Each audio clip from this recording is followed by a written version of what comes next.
Cbsi is San Francisco, Silicon Valley-based thought leader, learning hub, and bridge builder for the US and Asia-Pacific business communities. Cbsi facilitates collaboration partnership between university and business community. It not only serves as a center of knowledge and innovation, but also serves as an education incubator for future leaders. The center handpicks 30 very best students to be part of Global Student Ambassador Program to give them every opportunity to develop their leadership skills. And raise a hand if you are here. GSAP students, raise a hand. How many? Okay, well, quite a few of them actually downstairs as well, directing traffic.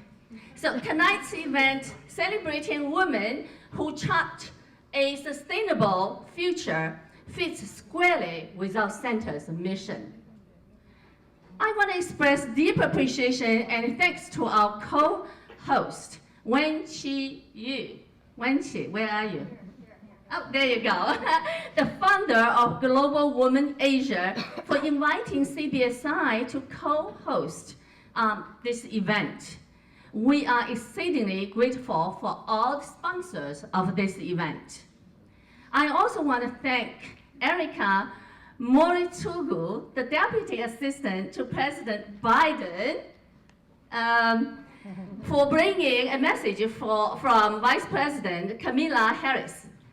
Thanks go to other distinguished guest speakers, whom my counterpart, Wenqi, will introduce shortly. Global Women Asia was really born out of a desire to celebrate many people like you. 12 years ago, Ginger Liu, who was the USA APAC delegate this year, but Ginger and I worked in the Obama administration at that time. The US was hosting APAC, and we were then supporting then Secretary Hillary Clinton to really put women and gender issues on the policy agenda of APAC. And 12 years later, we came back in the private sector, but we bring a concrete solution, putting policy into practice, which is to create a nonprofit and to really invest in women leaders in the future. And that is how we support APAC, because both of us truly believe in women's leadership from the region. And so I just want to thank Ginger for doing this. And then next is really Erica Morisugu, as Xiaohua just introduced, and she is our leader in the White House. She supports the president and the vice president on all Asian American related issues. Thank you also to the Association of Asian American Investment Managers for inviting me to share this space with all of you. And Professor Yang and Madam Provost, thank you for your hospitality and hosting us in partnership with Wenqi's vision. I'm honored to be here on behalf of President Biden and as his deputy assistant and the White House's senior liaison to the Asian American, Native Hawaiian, and Pacific Islander communities to applaud Global Women Asia's 2023 fellows. These amazing trailblazers and boss ladies who are making a difference for the betterment of global society. We live in an increasingly complex world where no nation can meet the challenges of today alone. Tonight's celebration of these awe-inspiring leaders, current leaders from 9 different countries from the region, shows us that together we can deliver progress for everyone and bend the arc of history for the good of the world. Tonight also shows us how when women around the world have opportunities to realize their potential, the possibilities for our future are limitless. That is why the Biden-Harris administration puts women and girls at the heart of everything we do. It's why the president established a Gender Policy Council, released the first ever national strategy on gender equity and equality, and last year requested a historic doubling of foreign assistance to provide gender equality globally. We know that female leaders like the ones we're celebrating tonight are who will get us to where we want, solving global complex challenges of today and the future.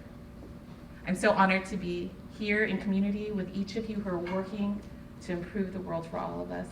And looking around this room, it's evidence that the future is bright. And right now, I want to reflect that back with a special message to read from Vice President Harris, the first woman, the first Black the first South Asian woman holding the second highest office in the United States of America.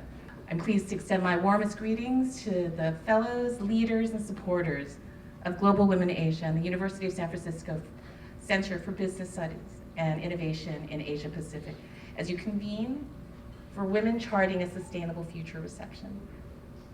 Within this impressive class of fellows, there are women who will shatter glass ceilings, identify the next economic breakthroughs, solve global challenges, and fight for the dignity of every human being.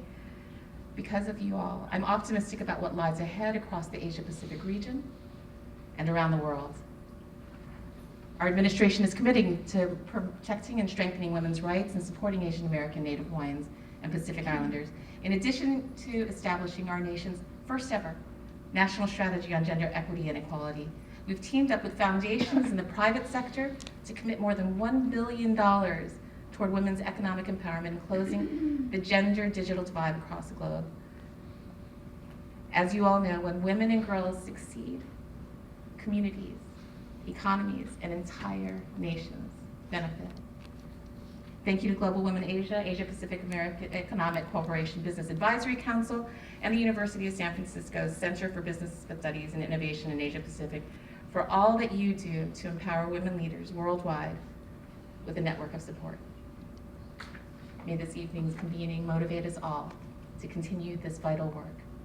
And this is signed, Kamala D. Harris. Thank you. Good evening, everyone. It's an honor to be here with you all. I'm Associate Dean Courtney Masterson here in the School of Management, and we're very proud of the work that the Center does to organize events such as this. I now have the pleasure of introducing our University Provost and Vice President of Academic Affairs, Dr. Eileen Jiajing Feng. Dr. Feng has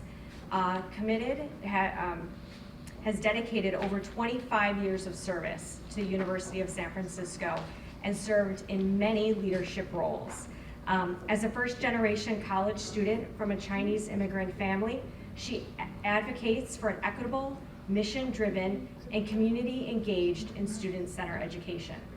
So with that, if you could join me in offering Dr. Feng a warm welcome. On behalf of the university, it is my great pleasure to welcome you to this evening's event at our beautiful downtown campus at the heart of our beautiful campus City by the Bay. This Renaissance Revival style building is built in 1904 as the headquarters for the Folgers Coffee Company, just so that you know. And an interesting fact is that this building has survived both major San Francisco earthquakes in 1906 and 1989. So we're good and safe here in this building. We currently have 6,000 alums living in Asia. The university was first established as an all-boys academy with a one-room schoolhouse on Market Street in 1855. We are now one of the 189 Jesuit institutions of higher learning across the world. Our remarkable Hilltop campus is located on a 55-acre land near Golden Gate Park, which is about 4 miles west from here.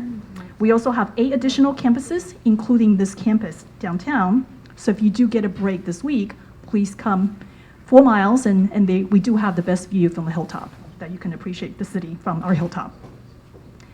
With over 135 undergraduate and graduate programs in 4 schools and a college, we offer a Jesuit liberal arts education that develop our students into global citizens, people who care for our planet and all the people on it.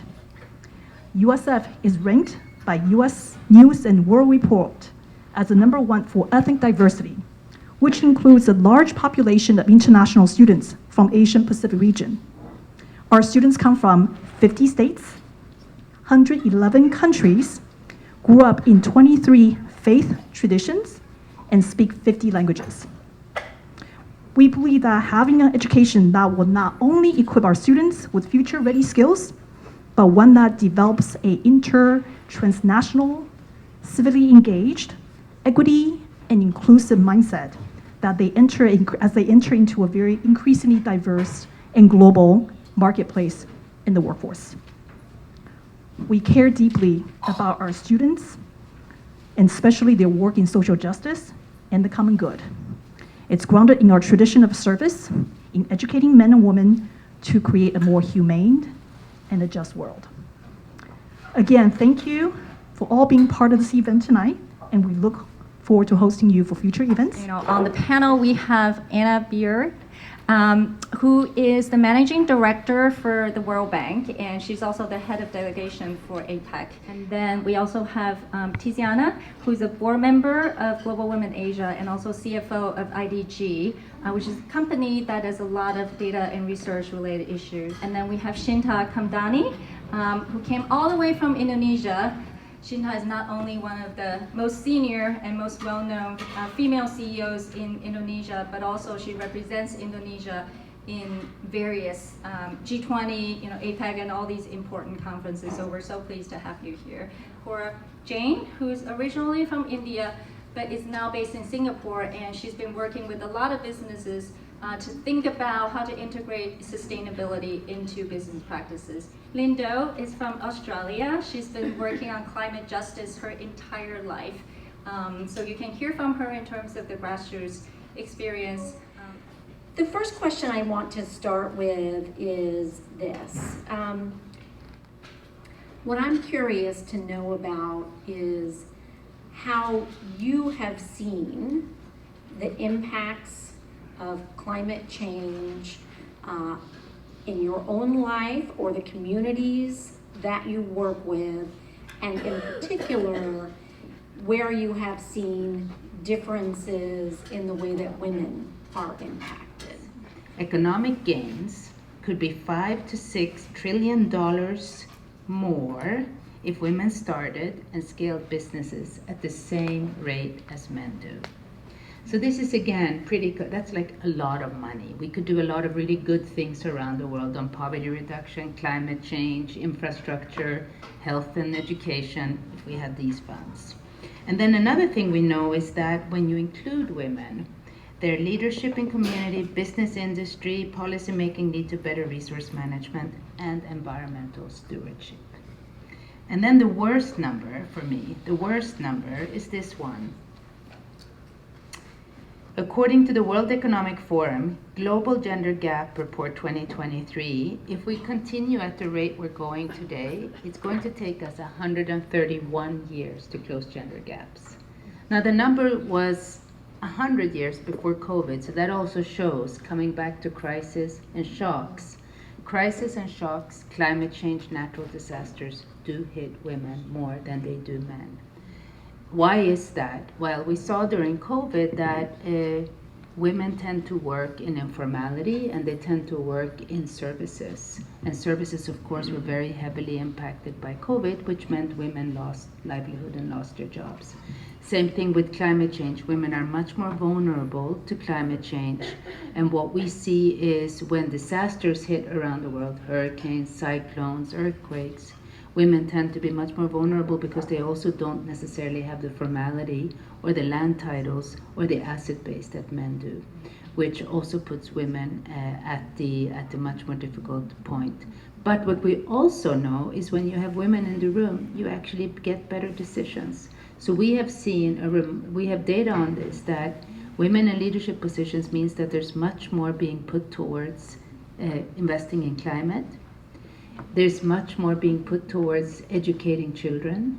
The next generation will actually be better off when women are empowered. So at the World Bank, we take a lens on two things relentlessly now. And in my job, where I'm in charge of operations at the World Bank, which is a pretty significant amount of funding every year that goes out, as well as funds under implementation, the two lenses are gender. Everything we do has to be gender mainstreamed. And secondly, climate. Everything we do, and we're Paris aligned now, has to be through the lens of climate. And those two lenses are really, really what drives us today. So I will finish with a story which wasn't too long ago. Anne is here, she was with me. We were in the northern part of Sri Lanka, and we met with smallholder farmers. And we visited a learning center that the World Bank is supporting on climate smart agriculture.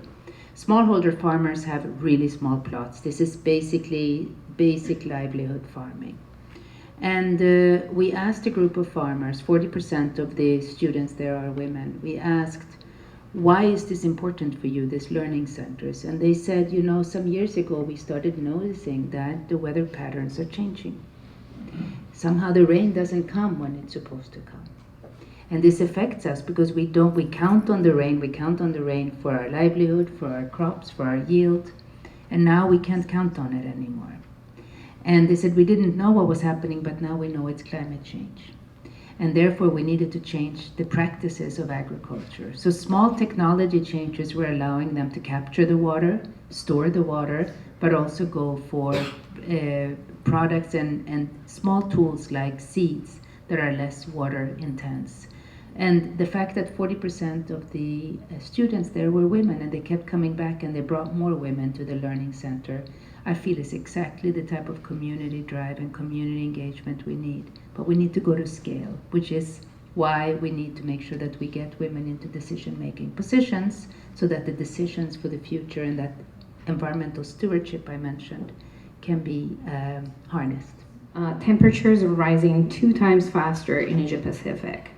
There is 3.8 million economic damages every month from disaster in that region. 3,200 lives are lost every month because of natural disasters. And 7.5 million people will be in poverty by 2030. And most importantly, I think something you mentioned as well is that 60% of the workforce will be less productive because they work in sectors that are more vulnerable. So to your point, I think what is important is to create awareness and have leadership that cares about some of these very important subjects like climate change. And I think my hope is that the ecosystem of industry, of government, of organizations like the World Bank can create systemic change, perhaps by focusing on literacy. And I think about literacy is not just education. It's education is also digital literacy, which then provides access, and financial literacy that it becomes really important. And in the trifecta, what I call the trifecta of literacy, will give the confidence, the time, the means for women then to participate into the economic and political ecosystem, and I think improve the leadership and the caring that is so much needed in order for us to really have an impact in these really important subjects. We come in the world, in the global sense, that there are a big gap when we talk about different economies, right? So I come from Indonesia, an emerging economy, in which climate disaster is definitely there, in which gender disparity is still there. So these are the 2 subjects that, for me personally, are very much in the forefront of what we're doing.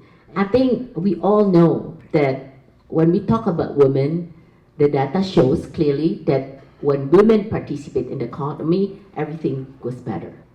But in actuality, we also know when we talk about climate crisis, women are the one impacted the most. I think it's 14 times higher, if I'm not mistaken. Now, the question is, what can we do, right? I think first and foremost, when we talk about the gender disparity, we need to be very clear that the equal participation is still not there, although there's a big progress. So in one sense, we are not treating, there's not yet a gender equality paradigm. So when we talk about where positioning women, we always say there's progress, but women is still lagging behind in participating in the economy. When we talk about bringing the effort, the collaboration aspect, I think it's important that we learn from each other in how to bring and put women in the forefront of the climate crisis. Thank you. The regulatory landscape that is changing, that is evolving, has been taken up by the corporations more actively and more aggressively in the last 5 years. These are some of the numbers that you see from the net zero tracker.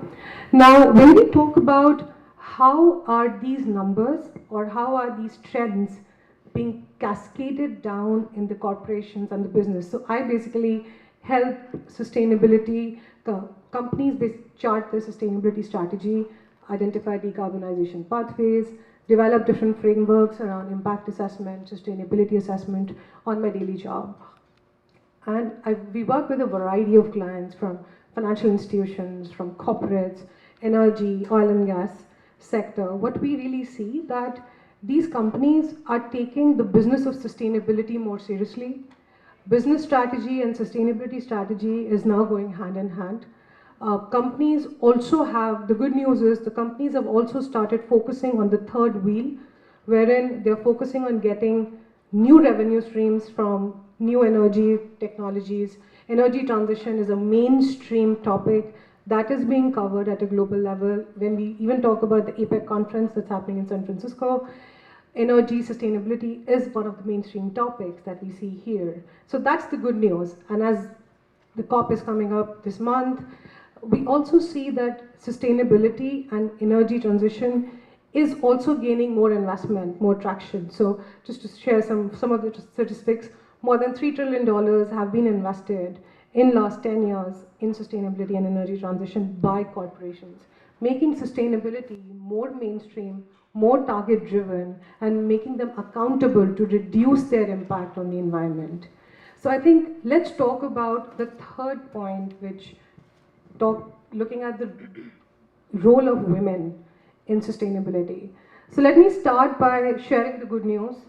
So one of the surveys that was done for professionals in sustainability and in the ESG space, more than 55% of the ESG practitioners in the last 3 years have been women.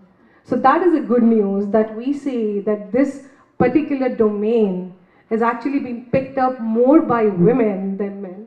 That's the heartening news that I see. However, when we look at how is it cascaded down to different corporations, whether all of them have dedicated professionals covering sustainability as a function, we see that sustainability as a function is actually distributed across multiple departments. Some of the sustainability function sometimes sits with HR, sometimes sits with strategy, sometimes sits with a marketing and a communications person, while sometimes it can be a part of health and safety department. So sustainability as a term and as a concept is also very company specific and is very much evolving. Now, in terms of closing the gender gaps at corporation levels, I personally believe, and this is what my experience has been, that across all these sectors, there has been an awareness that we need to bring women more mainstream into the board positions, into the mid-senior levels. When we look at Asia Pacific and globally, more than 15 to 20% board members are there in a handful of companies. We don't see more than 20% representation in many of the companies at the senior positions. And that is a gap that is much needed, and that can only be covered by focusing on the S pillar of sustainability that anchors around social, where you have diversity, equity, and inclusion as one of the mainstream pieces as a part of your corporate strategy, setting short, medium, long-term targets on diversity and women representation throughout the companies at all levels. I think that is something that goes further down in making companies accountable to closing the gender gaps. So I think that is something which is very, very critical. I'm going to be honest here. When I hear those statistics, half the time I'm like, yep, reinforces everything I know, or it all becomes noise. But earlier this year I read one of the IPCC reports, which for those who don't know are the reports that sort of put out what's the latest on the climate science. And there was something in that was really striking to me, which was, it said that at that point in time in human history, and this was a couple of months ago when I read this, 80% of the planet at some point in time over the last 12 months has experienced climate change directly.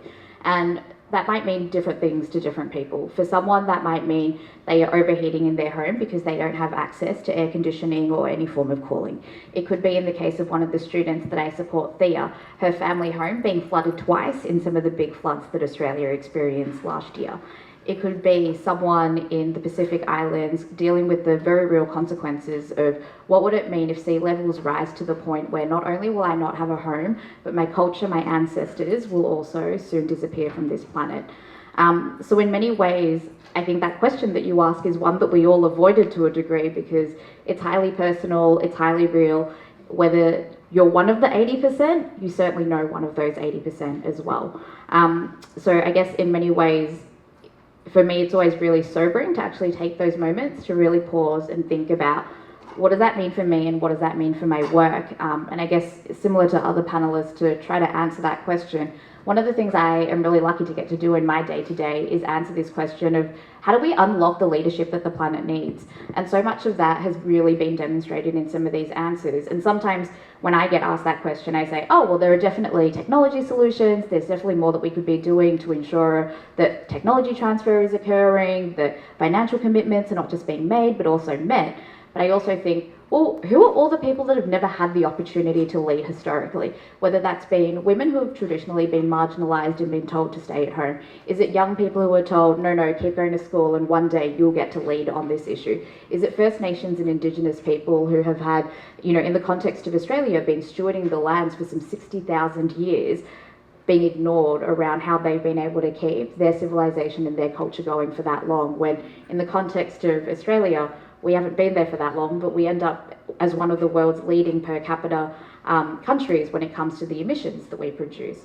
So I often think, how do we give a platform to those people, not just to voice what their opinions are, but to be voicing what their needs are for their specific communities, and then doing some of the good work that everyone here has been talking around. How do we unlock the money? How do we unlock policy solutions? How do we also unlock, really critically, the perception that people have of who should be leading on some of these solutions as well? I think whilst it's really fair to say that there are certain countries that really haven't contributed to climate change, when you think about who have been in these leadership positions, it's often also not been women that have been contributing to these problems too. But the power that they have in unlocking some of these solutions is what I'm really passionate about.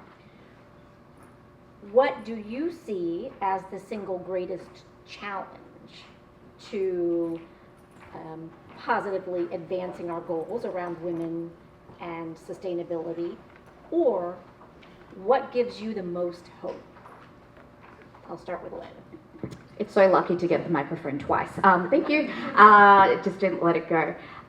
I guess I'll go back to the thing because it's a two-part answer to your two-part question is, in unlocking the leadership that the planet needs, so often we default to what's the status quo, what's been proven to work before. And I'm not saying that don't invest in things that have research, don't invest in things that have that basis of, yes, this has had some degree of success. But what we also know about climate change is that it's accelerating every single day, and that window for opportunity becomes smaller and smaller and smaller. So my upbringing is as an activist, which means I really prefer to break down systems rather than just say, actually, it's great that ESG is really popular right now, and it's really great that corporations are supporting it.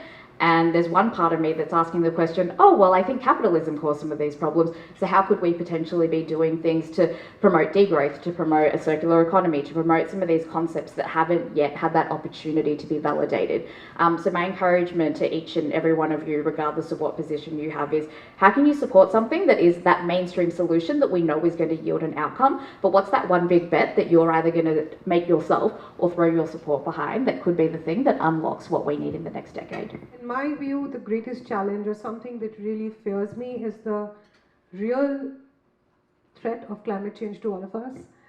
A few days ago, I was reading a report that said in next 10 to 20 years, we're going to have 1.2 billion people as climate refugees. And Australia and Tuvalu are the two countries that have recently signed a climate refugees agreement where Australia will issue close to 200 or 250 visas acknowledging that climate change is a real threat. So I think when we see that in a more tense geopolitical environment at the moment where refugees are being linked to war, now you're going to have refugees, people like you and me, we could be refugees who could be linked to climate. And that could be real.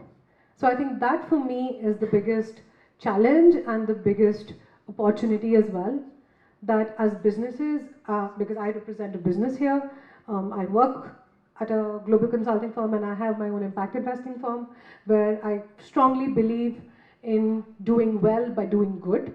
So I think that's the biggest opportunity as well, where practitioners like us have a good, huge role to play in catalyzing responsible investments towards new energy, climate tech, clean energy, technology for good ventures that support these advancing issues and contribute in a positive way. And now answering to your question, and that you just talked about that, okay, climate change was caused by capitalism, I totally agree. However, I think we need to now work towards working backwards, that how can we stop accelerating climate change or work around the solutions that can actually reduce the impact of climate change and probably make a better planet for our future generations. So I think this is the opportunity as well as the challenge that I see. It's a two-way sword. Over to you, Shinta.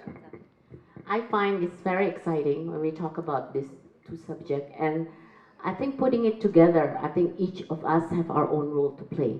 And to me, I like to see concrete things happening. So when I talk to my business colleagues, companies, I said, what can you give? What can you put on the table? So we just started our Women Pool Fund, which we support a women organization that addressing especially women, also SMEs, that are addressing climate change as well, a lot on the sustainability space. We also just started a 150 million impact fund for women. So I think this is very, very an important part that we want to address this and then scale it up and then bring all these different efforts that's happening that we can put on the table. And I think one thing that's important is all the good work need to be shared. A lot of times, I think, we talk about in many panels, right? But how many knows actually all the good work that's happening in different parts of the world? So I would really like to see that businesses can come forward, put the money in where you can see can make a change. And I think when we talk about climate, we cannot address climate on its own. Women more and more play a big important role. I like to when you say about how many sustainability jobs now are held by women. It's true. I think the data really shows that there's much more interest from women, female leaders on the sustainability space. And I think this we need to address, and we need to put on the leadership and put this forward. Thank you. Thank you.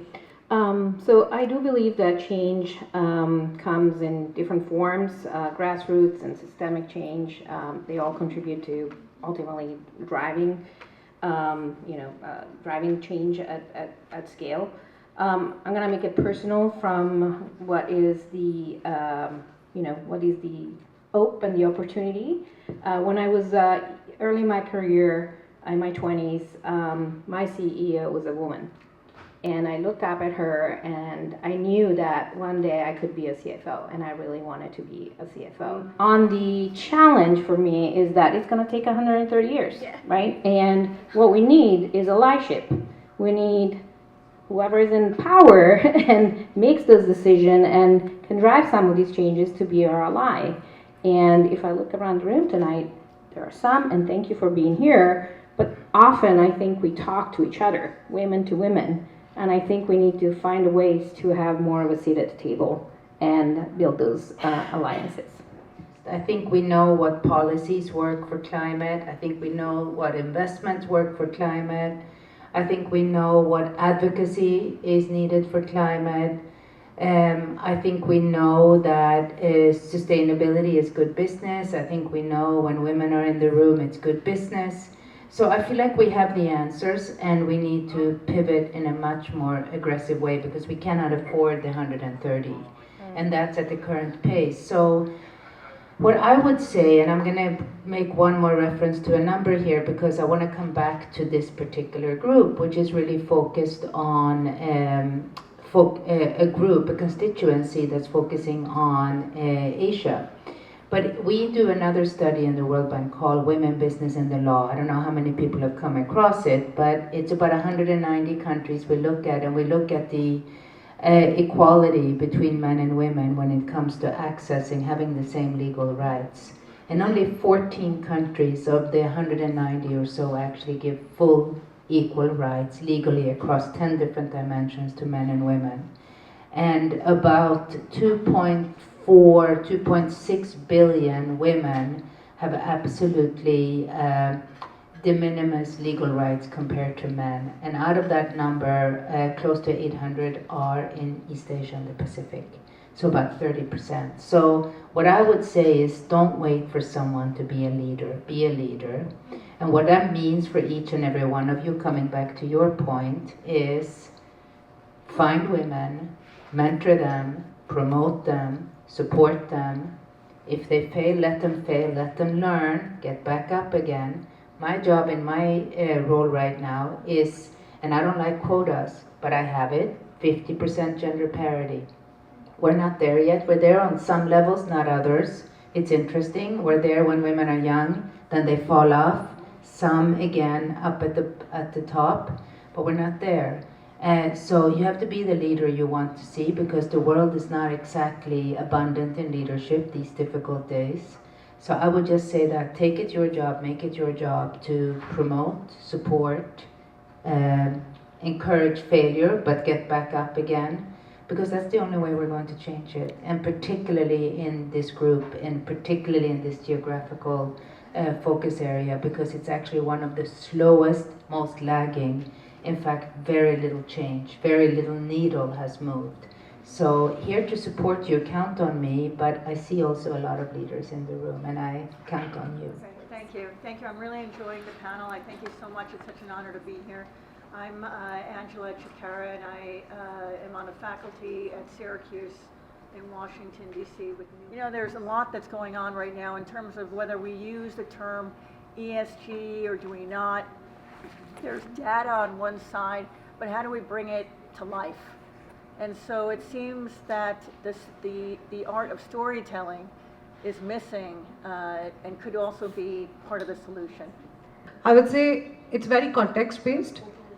Where are you referring sustainability to? I would say if for taking an example, I'll take two examples. Number one, when we talk about building narrative for sustainability for governments, I think storytelling is extremely important to cascade down the sustainability or the net zero goals or any policy that the government has to its citizens becomes increasingly important to citizens, businesses, and even introducing different initiatives. So I can give you an example. The country where I'm based in, Singapore, is one of the first countries in Asia to introduce the carbon tax of $5 per ton for every kilo of carbon that you would emit, and which will now be increased to $45 next year. That is making businesses and citizens accountable for reducing their carbon footprint. And that is a part of story building and narrative setting, which you'll find on TV, newspapers, radio, schools, elementary education institutions, where every child, citizen is being educated through WhatsApp forwards as well about what is the National Green Plan, what are the targets, and how can we contribute. Now let's talk about the storytelling at the businesses or at an individual level. I think at a corporation level, storytelling becomes extremely important.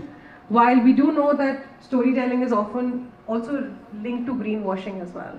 So I think telling the right story in a right manner is extremely important, and also telling that how are you progressing from a point A to a point B is really important. So I'll share a personal story. I used to work previously in an oil and gas shipping company, and as the only female head of the department, lead in a conventional sector, in a sector full of men who were being told that oil is the black gold. And here I was carrying a green flag with the story telling them your black gold will no more be black. You need to convert it into green if you need to remain in the business. And for me to get a buy-in from the management at a 30-year-old, while my CEO, who was 60, was telling me, oh, you're my daughter's age. And telling them the right story, stitching it back to the sustainability of the business and the financial sustainability was extremely important. And then cascading it down to a marketing material and communicating to our stakeholders was exceedingly important, because we were in a conventional energy business and now we were pivoting to being green. So telling that story is important, even if it was slow, but there is a story and it needs to be told to inspire others. And at an individual level, I think when I share the story, I want to leave everybody with a thought that find your purpose in this journey of sustainability at an individual level so that you can inspire people around you, your children, to be more sustainable in their practices. That also comes through stories. So I think the art of storytelling is really important when we are trying to bring the change. But I think if you apply that context to climate and sustainability, the evidence base is there. We all know that this is a thing that's happening. We all know that it's something that we need to do. But we also know that in lots of the global reports, the majority of people already care. They are already convinced that something needs to happen. So I think it really goes to Anna's point of, we know that there's a problem, we know that there are solutions, but the bit that's missing in the storytelling beyond the how do you connect with people and how do you move people based on values is, what are you then asking people to do? How are you asking people to join you in whatever next step it is? You know, I asked you all before to do something a little bit radical, but also something a little bit mainstream. So I think in many ways, the storytelling piece is, we've done the bit on convincing people there's a problem, we've convinced them that there's a reason to care, but we haven't yet invited or asked them to do something very specific, and there's a long list of options that's possible there. Just want to add one thing. I think storytelling definitely is important, but I have to say what we're currently doing with our government, for example, too much storytelling and no execution is a big problem. Really, really a big problem. Indonesia is trying to do energy transition. We are a fossil fuel-based country. Wow, you know, all the things, the effort that we're trying to do, all the promises that we are saying, it's very, very difficult to execute. So I just want, that's just a small point, but very careful in storytelling, because at the end of the day, we want to see what's actually happening. How do we basically, train investors to invest more in women and women-owned businesses? We do quite a few targeted or purposeful programs. So we'll have things like investment facilities for female entrepreneurs, and that's kind of the basic criteria. You have to have a female-headed venture to be able to tap in. But what happens when you have that is you start getting data. And when you start getting that data, you can then do your storytelling, in my view. Actually, most compellingly, because all of a sudden you have data on how many women started companies, how much employment did it generate, what kind of business did it go into? Oh, it went into sustainability business. Oh, how interesting. It went into climate mitigation or climate adaptation, or oh, it went into testing new research and development in agriculture. So I need those types of ventures to be able to then say, can we scale that? Because I want to scale. I don't want little projects. I want scale. But sometimes I need, it's coming back to the issue of quota. Do I love quota? No. Does it sometimes serve me? Yes. And until we are where we need to be, I'm okay to be a little bit targeted and focused and say I need to get some traction. Now, what happens then, of course, is once you start getting that traction, investors do look for it. And they start actually saying, oh, we're seeing a lot of shareholder value in female-headed corporations. We're seeing a lot of valuations go up in companies that get listed. Interesting, there was a female-headed venture or idea or innovation. So I think we're still not where we need to be, but I think we can do it. We just have too many pockets and it's not mainstreamed and systematic yet. But whoever out there, whatever job you have right now, or what you're doing, think tomorrow how you do to break the current pace. What are you going to do?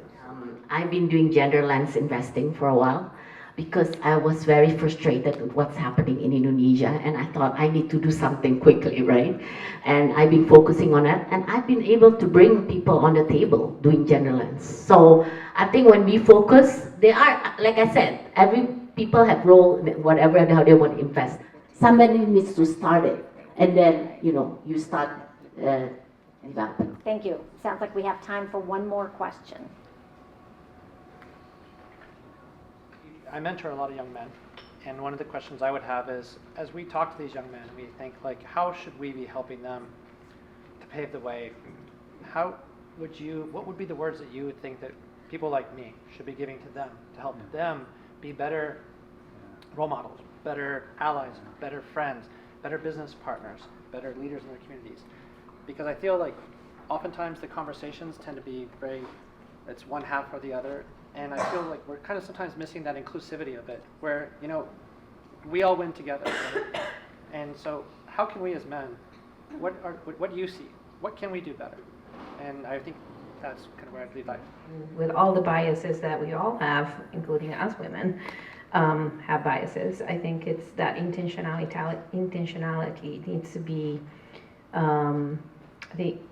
addressed, maybe with more rigorous training in the workplace. So I do believe in the power of measuring and tracking and training in order for advancing the agenda, advancing the ability to remove some of these biases and to teach how to be inclusive. Some people don't even realize they're not inclusive, right? So embedded in how we behave and our social norms. So I think intentionality around developing programs, I can speak more from an industry perspective, is sponsoring those programs it does work. When you set those goals and you measure them, it does work. I kind of agree to Zinnia's point that talks about measuring and reporting and putting more efforts in training young men and having effective programs in place, because I think it's often said that something that cannot be measured cannot be addressed. Now, when we talk about making men better allies to their female co-workers or even at home or at different spheres in life, I think there's a lot of messaging that we can do even at personal level, which is outside of our workplace, making children, making young teenagers or young college students aware about the role of women, and probably give a message around how they could treat their women colleagues, whether they are at school, whether they are in college, or whether they're at workplace, with an equal lens, and also consider the voice that the women have with a more equal thought process and a view. That would be something that would be really key. I think starting from home and then cascading it down to the workplace, that kind of completes the whole loop. That's my personal view, and that actually is more effective because the messaging goes at multiple levels and at multiple spaces wherever we are exposed. Most studies reinforce that gender norms and the things that we associate with that get formed by the time you're 3, even if you don't have the languages around are you a feminist, are you an ally, and whatever else. So really wholeheartedly support the things that we can be doing within industry around inclusivity programs, the things that we could be doing within education systems. But it really obviously starts at home. At this moment in time, women still do the overwhelming majority of housework, for example. Girls get asked to do more chores that are in the kitchen and in certain areas. So I think for anyone here who happens to be a parent, or if you have young people in your life, how can you be changing the way that you're interacting with people from a very, very early age? But what does that actually mean? Because, not all of us have access to small children to work with and, be educating them from day .1. I think it's for all of us remembering that when you design something to work for women's participation, that also increases access for men. And the same holds true whether you're factoring in for people with disability, people who come from a different culturally and linguistically different background. And I think the same principles there really extend. And gender, despite having a 130-year gap before we reach parity, is probably the one, diversity metric, for want of a better frame, where we'll actually reach parity first compared to any other metric that we could pull out there. And the fact that from age 3, some gender norms are already ingrained, really, I think, speaks to just why we're 130 years off. We're not where we need to be in addressing climate change. There is huge intersectionality between gender and sustainability, but yet there is hope, there is optimism, and you said that we all need to be leaders. I look around this room, it's very clear there are many leaders sitting here, and I think as we wrap this up, my plea to all of you, including, to myself, is that we all take a step to contribute positively So have a conversation with someone tonight that leads to a meaningful connection that might enable you to work together to do something that brings benefit in this area.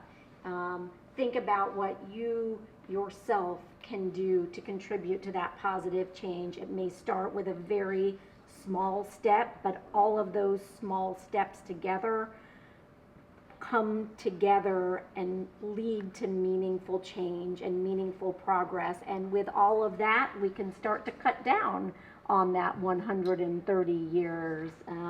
But we need everyone to contribute to that in order to make it happen.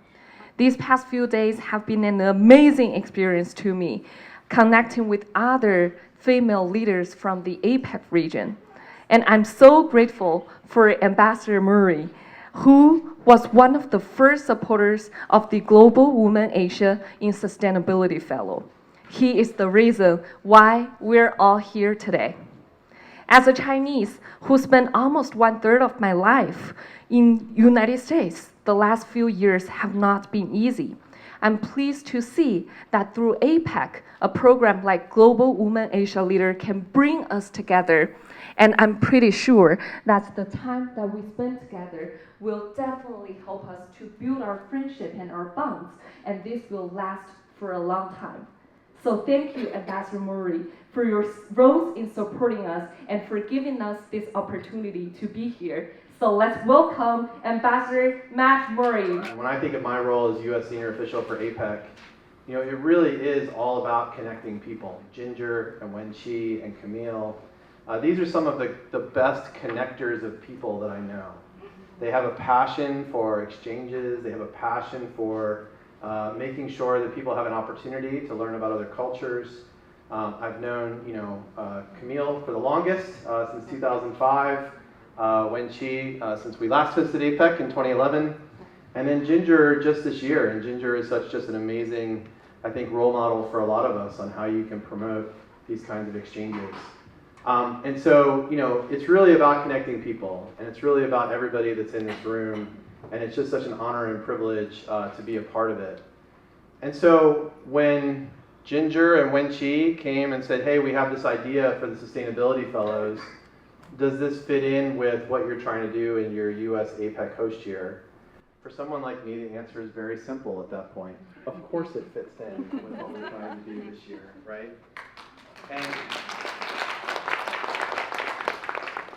And I think it's important on a couple of levels that I want to talk about tonight, as we close out here. On one level, it's really, really important, and Wenqi was very instrumental in this in 2011, it's really important for APEC as an institution to be a place where women's economic empowerment is really central to what we're trying to do. I was right here in San Francisco in September of 2011 when then Secretary of State Hillary Clinton launched the APEC Women in Economy Forum and the APEC Policy Partnership on Women in the Economy. And I was fortunate enough to be a staffer who would come with my boss to those meetings in San Francisco.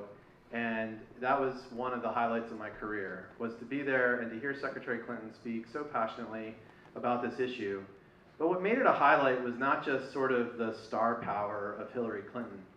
What made it a highlight was it put into context for me how important of an issue women's economic empowerment was in the entire Asia-Pacific region, right?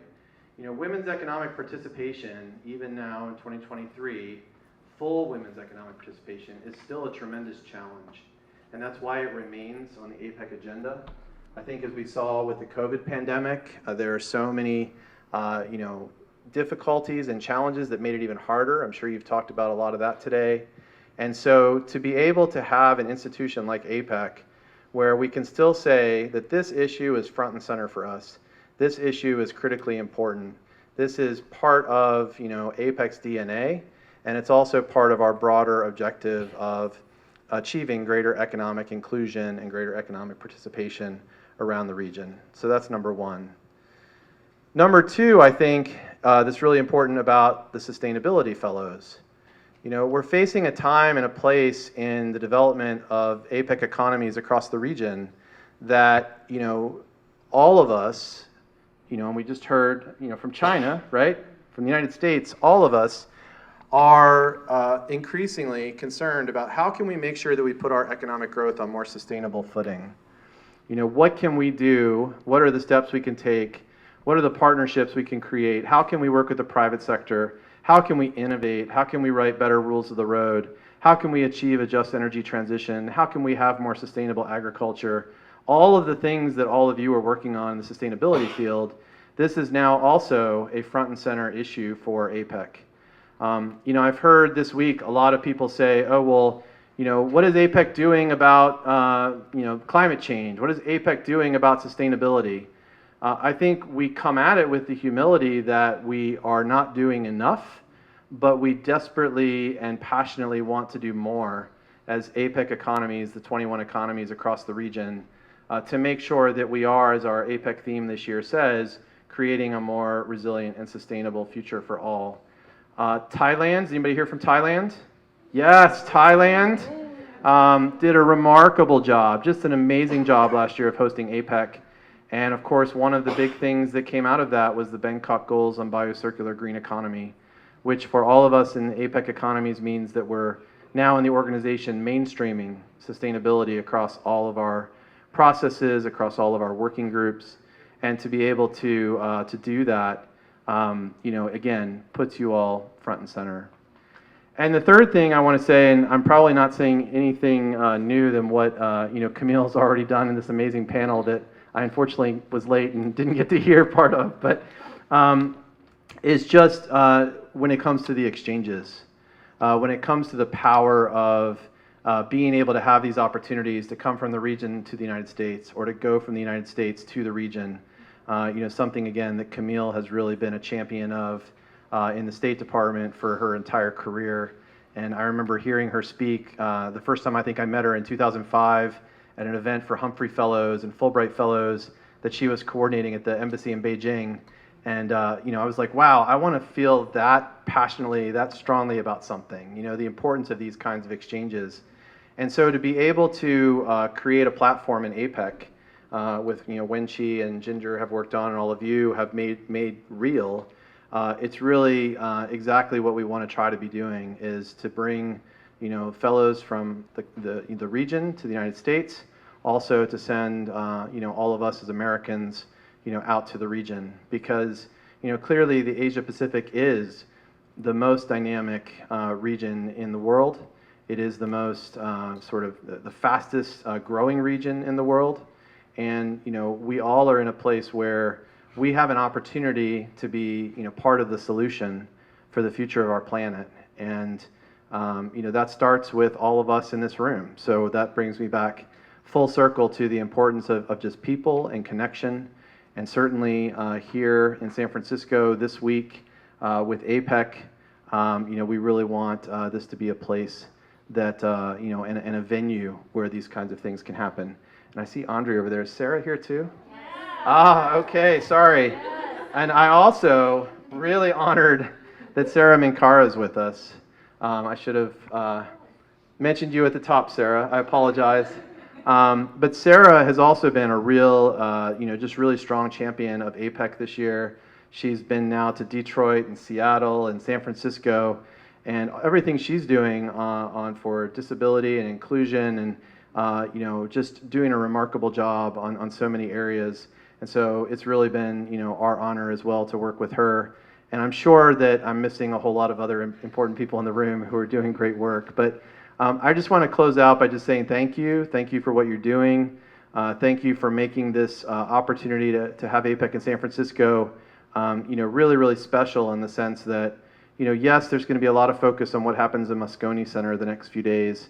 But really what we wanted to create was an opportunity for platforms like this one, where you could bring people together, you could talk about solving problems together, and we could all learn from each other. So thank you very much, and it's an honor to be here.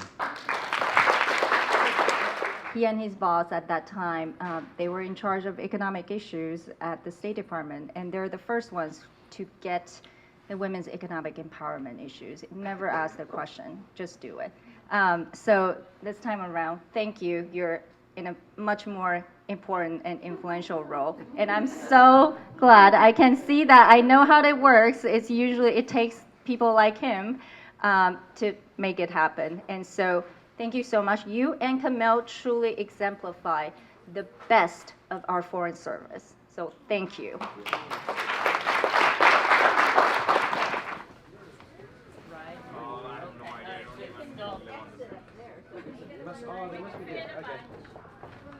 Yeah, let's go. Oh no, this is when the buzzer goes off. What restaurant is open? I don't know. Where are you going? Just to one place. No, no, no, here you go. One more. Serious. Very good. You're the last one. There's no count right. No, no. Oh, yeah. Last one again. If it did, I'll come down. Cuando está